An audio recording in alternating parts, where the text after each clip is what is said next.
মজার গল্প বলছি এবার শোনো, দুষ্টুমিটা রেখে দিয়ে চুপটি হয়ে বস। অনেক দিন আগের কথা, রূপপুর নামে সুন্দর একটি গ্রাম ছিল। সেই গ্রামে ঝিনুক নামে খুব সুন্দর ও ভদ্র এক মেয়ে বাস করত। ঝিনুক তার সৎমায়ের সাথে বাস করত। ঝিনুকের সৎমা ঝিনুকের সাথে খুবই খারাপ ব্যবহার করত। তাকে দিয়ে রান্না করানো, ঝাড়ু দেয়া, বাসন মাজা সহ সব কাজ করাতো। ঝিনুকের বাবা শহরে থাকায় এসবের কিছুই জানতো না। একদিন রান্না করতে ঝিনুকের কিছুটা দেরি হয়ে গেল। তখন তার সৎমা বলল, হয়েছেটা কি শুনি? এখনো খাবার হয়নি কেন? ক্ষুধায় আমার পেট জ্বলে যাচ্ছে। এত সময় লাগছে কেন রান্না করতে? এই তো হয়ে গেছে প্রায় মা, আর একটু সময় লাগবে। আসলে আজ ভালো আগুন জ্বলছে না তো, তাই দেরি হচ্ছে। কাজে এলেই শরীরে কি মরিচা পড়ে? তাড়াতাড়ি রান্না শেষ কর মুখ পুরি, না হলে আজ তোর একদিন কি আমার একদিন। এই বলে তার সৎমা সেখান থেকে চলে গেল। ঝিনুক কাঁদতে কাঁদতে রান্না শেষ করলো। মা, রান্না হয়ে গেছে, চলো দুজন মিলে খেয়ে নি। রান্না করেছেন, বেশ করেছেন। এখন আমি খেয়ে নিই। আমার খাওয়ার পরে কিছু থাকলে তবেই তুই খাবি। এবার বাইরে গিয়ে উঠোন ঝাড়ু দেন তাড়াতাড়ি, যত সব ফাঁকিবাজ। এভাবে দুঃখে কষ্টে ঝিনুকের দিন কাটতে থাকে। ঝিনুকের নিজের দুঃখ বলার জন্য কেউই ছিল না, তাই সে মাঝে মাঝে নদীর পাড়ে গিয়ে বসতো আর একা একা নদীর সাথে নিজের দুঃখের কথা বলতো। আহারে মা, তুমি আমাকে রেখে কেন দূরে চলে গেলে? আমার যে খুব কষ্ট হয় মা। একদিন ঝিনুক অসুস্থ হয়ে বিছানায় শুয়েছিল। তাকে সেবা করার মতো কেউই ছিল না। এমন সময় তার সৎমা এলো আর তাকে বলল, এই যে মহারানী, কটা বাজে শুনি? আপনি এখনো শুয়ে আছেন যে? কাজগুলো কে করবে? তোর মরা মা এসে করবে? মা, আমার শরীরটা খুবই খারাপ, আমার খুব কষ্ট হচ্ছে। আজকের রান্নাটা তুমি করে নাও না মা, আমি সুস্থ হয়ে আবার সব কাজ করব। কি বললি তুই? আমি রান্না করব? মুখ পুরি, কাজ করতে গেলেই তোর যত ঝামেলা না। আমি কিচ্ছু শুনতে চাই না।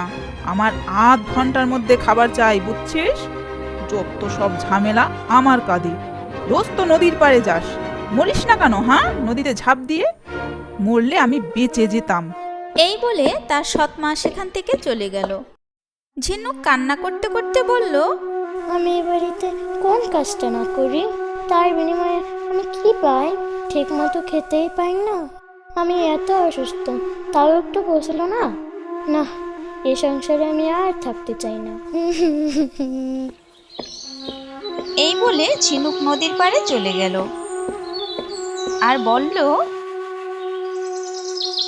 আজ আমি নদীর জলে সব কষ্ট ভাসিয়ে দেব। মা, আমি তোমার কাছেই আসছি মা।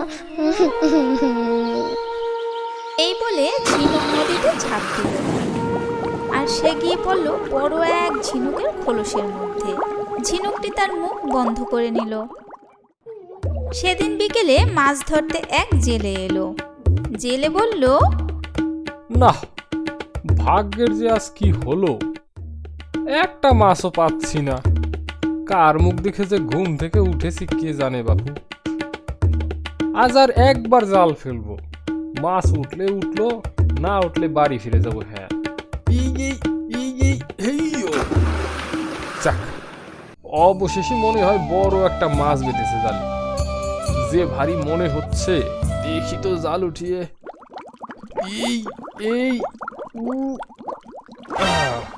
হ্যাঁ ভগবান, এটা তো দেখি একটা বড় ঝিনুক। এটা দিয়ে আমি কি করব? না, আজকে আমার কপালটাই খারাপ, কোনো মাছই নেই কপালে। যাই, বাড়ি ফিরে যাই আজ। এই বলে জেলে বাড়ি ফিরে চলল। সে ঝিনুকটি নদীর তীরে ফেলে রেখে গেল। কিছুক্ষণ পরেই এক বুড়ি নদীর পাড়ে জল নিতে এলো। বুড়ি এত বড় ঝিনুক আগে কখনোই দেখেনি। সে ঝিনুককে দেখে ভাবলো, এত বড় ঝিনুক, এত বড় ঝিনুকে তো মুক্তাও থাকতে পারে, কিন্তু এটাকে বাড়ি নেই কি করে?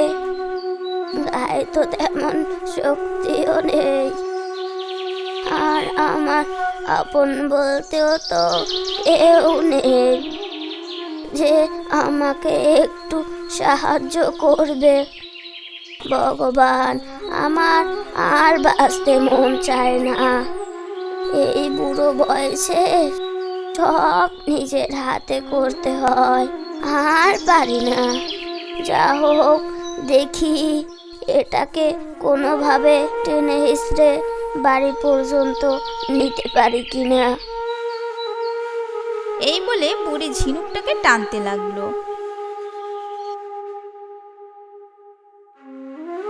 ঝিনুক ভিতরে বসে সব কথা শুনছিল আর মনে মনে ভাবছিল, বুড়িমার কত কষ্ট, তার দেখাশোনা করার কেউ নেই, আমার মতোই বড় অভাগী। এদিকে বুড়ি ঝিনুকটাকে কষ্ট করে বাড়ির পাশে এনে রাখলো, আর এদিকে রাতও হয়ে গেল। বুড়ি চলে গেল নিজের ঘরে।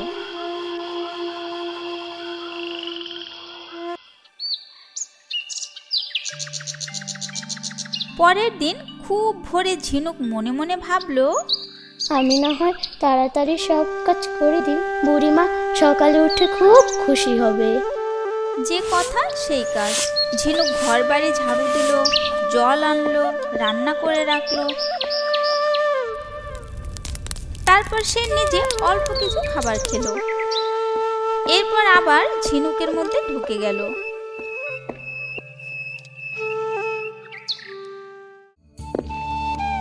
বুড়ি সকালে ঘুম থেকে উঠে বাহিরে এলো, দেখলো সব কাজ করা হয়ে গেছে। বুড়িমা তো খুব খুশি হলো। সে ভাবলো, কে করলো সব কিছু? সব কাজ কি সুন্দরভাবে করে দিয়েছে। যেই করেছে তার জন্য আমার আশীর্বাদ রইল।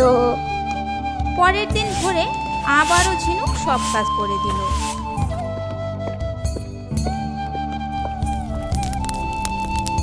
তারপর সে নিজে অল্প কিছু খাবার খেলো।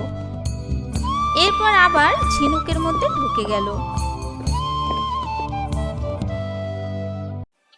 বুড়িমা ঘুম থেকে উঠে খুব অবাক হলো। সে মনে মনে ভাবলো, কে সব কাজ করে দিচ্ছে, আমাকে দেখতেই হবে। তারপর সেই রাতে বুড়ি আর ঘুমালো না। সে ঘুমের ভান ধরে শুয়ে রইল।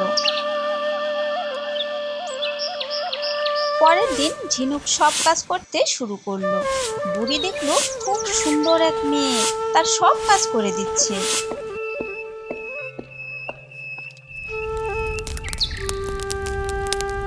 এরপর কাজ শেষে ঝিনুক যখন ঝিনুকের ভেতর ঢুকতে যাচ্ছিল, তখনই বুড়িমা তার সামনে এসে দাঁড়ালো।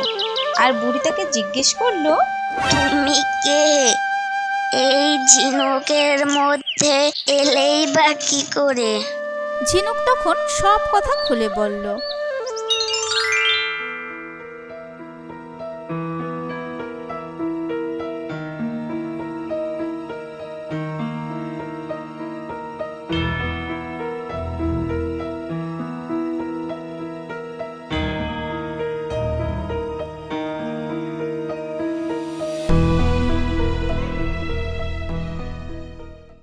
বুড়িমা বলল, চিন্তা করো না মা, আজ থেকে তুমি আমার কাছেই থাকবে। আমার আপন বলতে কেউ ছিল না, আজ থেকে তুমি আমার মেয়ে। সবই ভগবানের কৃপা। এরপর তারা দুজন খুব সুখে শান্তিতে বাস করতে লাগলো।